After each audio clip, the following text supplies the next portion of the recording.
Should I be like one of those YouTubers that does like a little like intro? That might be kind of fun. What if I like role play like I'm a like Beast Troll Minecraft or something? What's up, everybody? Today we are going to be breaking down my new map that just got qualified. It is for a cute little song called Number 5 by Kamisama Club. Let's check it out. All right, so I'll break down some of the ideas here. A lot of these things in this map I feel like aren't noticed, which is kind of weird because I feel like they're kind of obvious. So these 4 objects. So you can see there is a wave here. So like from this object to this, to this, to this, to this one's tail. You can kind of see that. Also, these objects play in order and then reverse. So you can see this one gets Control G'd and this one gets Control G'd. So you can see this. I feel like this plays so well and really represents like how I feel like the song feels, because there's this guitar. It's the same guitar chord being played, but its length is getting changed every time. But anyway, that's what I'm following here. These sliders are kind of a extension on like a idea I've always had in mapping that I've used in a lot of my things, which is like making an object that looks like it plays like something, but in reality is something else.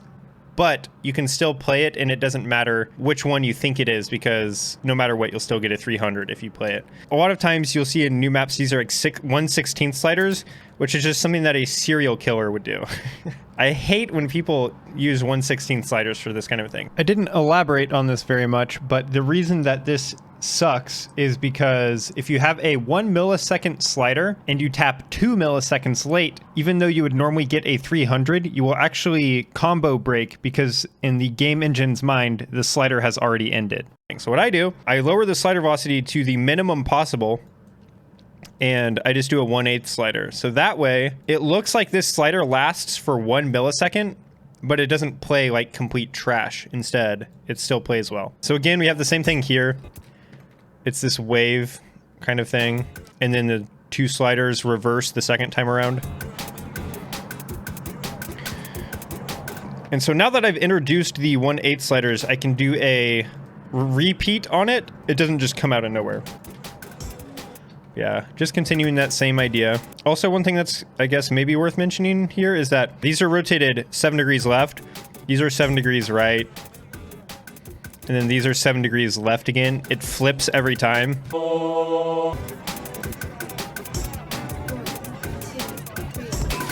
And then there's this, which I use for this sound. I use this slider for this sound every time in the map.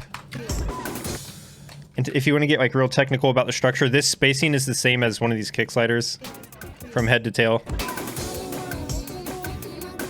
The idea here is to make the cursor go back and forth. So basically, the cursor is going back and forth every time. It's just how you're tapping that changes.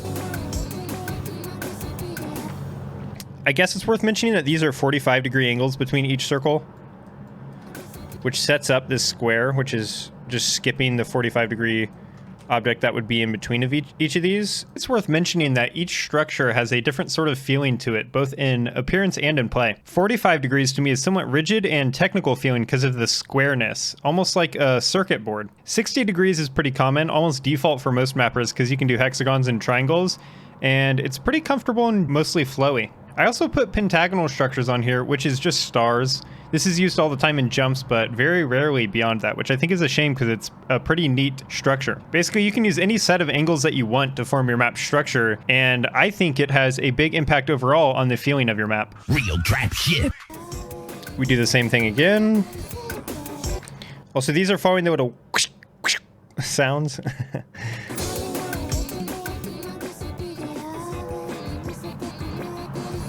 You can hear them there.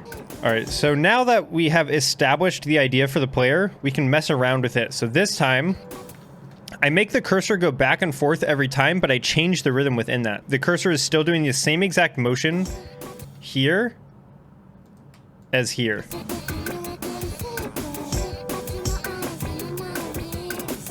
And then this is a cool triple idea in my opinion that we can take a look at. These objects here. So like the triples are stacked with the 2 essentially on the next object. Normally you'd see these triples mapped like this, where it's 1, 2 to the next one. And I feel like this triple landing on the next circle makes more sense, just like musically or structurally.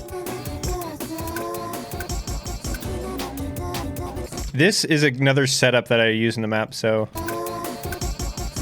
let's say you miss one of these repeats, like you think the slider is this. You're not going to break a combo, but you will get a 100. I take this risk, I guess, of the player misreading, though a lot of people read it correctly anyways. And I use that later in the map. So if we remember this slider, it'll come up later too.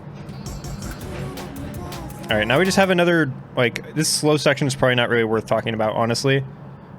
This is the same structure as the verse, so every angle here is 45 degrees. So we can just let this roll.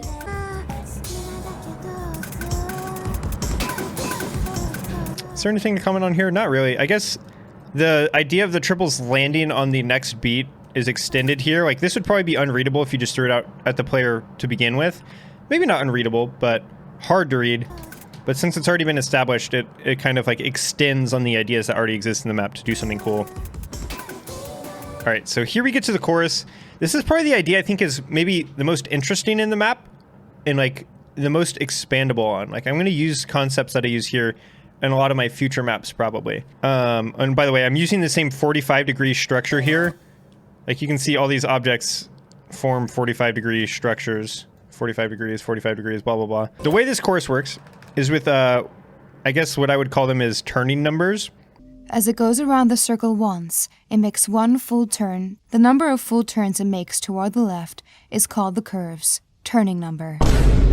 Turning number, because it's turning. Right. That's so clever. Did you come up with that yourself? Oh my god! So, this chorus does approximately one turn fully clockwise.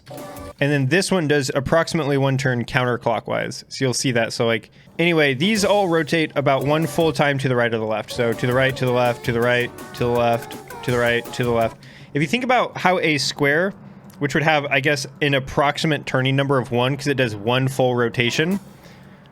If you think about the energy level of this, it's pretty low. If I were to switch two of these, now it rotates a whole lot more, and it just feels like this pattern has a whole lot more energy in it. It's a lot more, like, violent, maybe. I don't know exactly how to word it. I feel like it's something that's, like, mostly just felt, though.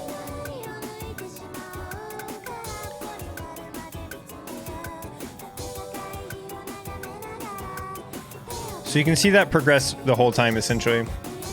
And it also makes these have a lot more emphasis because, like, these, although the spacing is pretty much the same, and these are probably easier to hit than the squares, these feel like they have so much more energy because it's doing this aggressive, rapid rotation as opposed to, like if I were to do this and it was a trapezoid, this would have so much lower energy, even though you're straining a lot more to hit them. You can kind of see how that works there.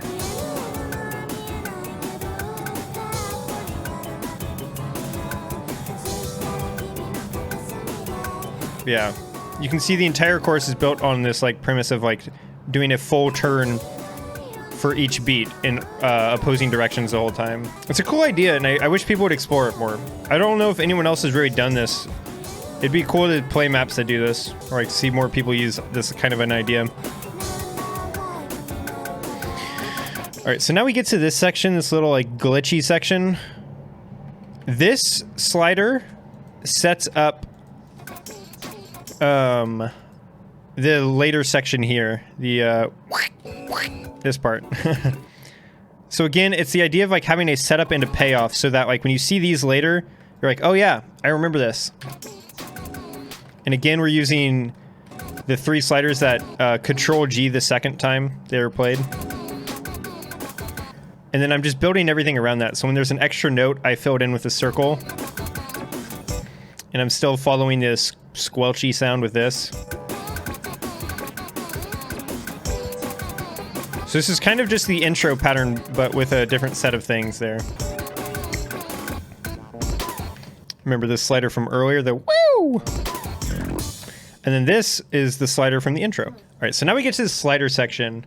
I purposely wanted something that felt kind of like spacey and felt like a very different, I don't know, like tone compared to the rest of the map. So the rest of this map is extremely rigid. I don't even think I use a single curved slider. It's all straight sliders and red anchors for the entire map, except for this thing. But I guess that's like, I guess it's red anchors. Look at that.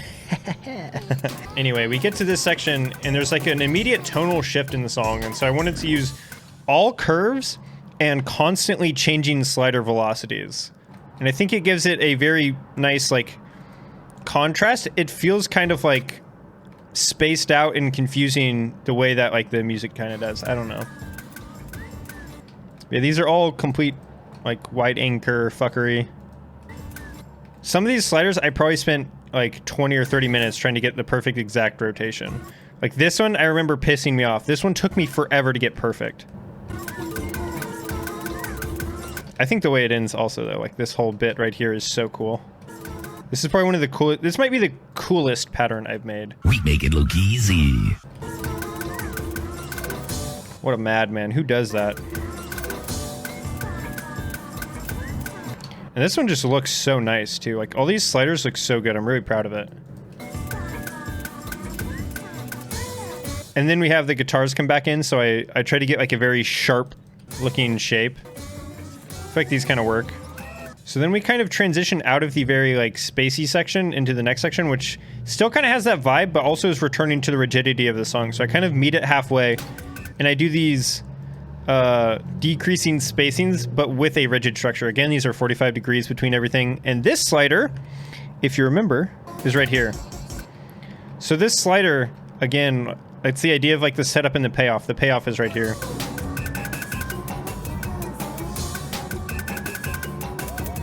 And then these, I just used, I don't know, hexagons because I thought they looked cool.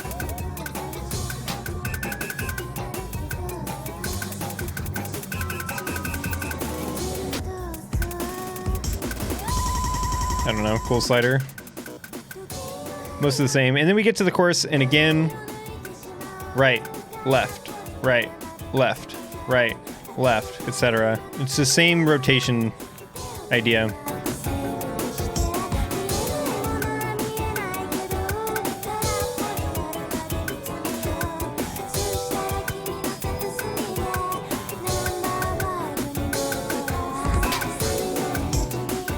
Intro section again, not much to talk about here. And then we get to here again. I've already talked about this, but this is the payoff from this. And I also think that this is a really cool idea to, like, map just a single sound that's in the background like this. It kind of has that, like, old map funness to it. Old maps generally have that, like, follow one instrument kind of vibe to them, and it's kind of fun. It kind of, like, makes you feel like you're playing something in the song to some level. But it ends in a really cool way, in my opinion. I kind of like the idea of these being a circle that is held longer. Like, these don't really feel like sliders, you know, because there's not really a motion. It's kind of like a circle that has a set length. And so to expand on that idea at the end here, I tried to make it look kind of like the sliders turn into circles. So you can see it's like a big circle, a slightly smaller one, and then this one is one of the 1/8 sliders from the intro. And so it kind of feels like the sliders turn into circles here. I don't know, it's just kind of a cool pattern I've always had in the back of my head, and it really fits here. And then again, we've already seen the section 2. So that is pretty much the full map. That's how I made number 5 by Kamisama Club. Fanjin's difficulty is so cool too. Fanjin is literally the best guest difficulty maker of all time. Fanjin will take your ideas and, like, it's almost like he's, like, joking about them with you. It's so interesting. Like, you can see how he, like, took these kind of things from my map, and it's like, it's almost like he's joking about them with me. You know what I mean? It's so cool.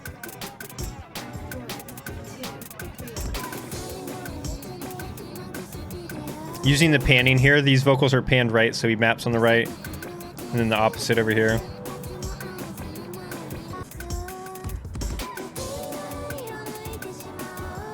This is such a thought-provoking map. It's so insane. Like, look at these patterns.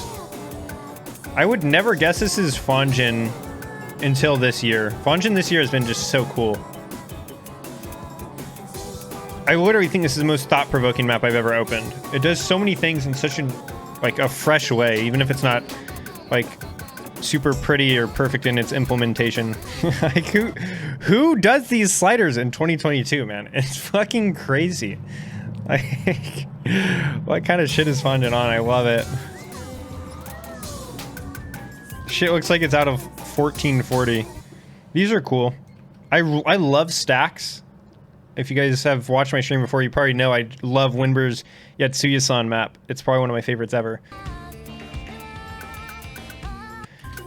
And this is such a good time to use the stack. These fucking modern mappers, you know what this section is in their map? It's like just fucking like literally just let's make jumps. I think in general modern mappers suck at using stacks. All right, now we get to this chorus, which is so cool.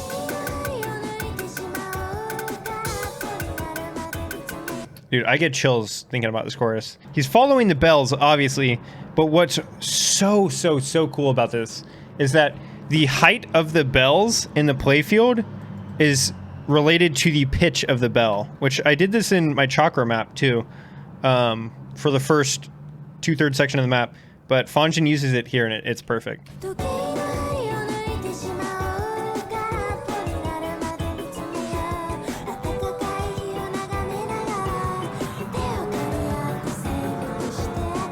It's so cool, dude.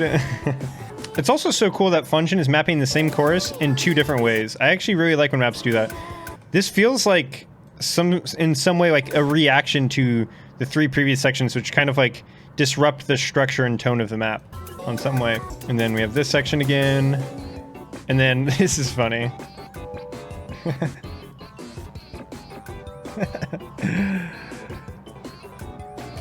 There's a specific guitar tone that plays on each of those if you listen. So it's ding, ding. So he's also mapping only one instrument here. He's just doing it in a very like funny way. I fucking love it. Whew, what a map.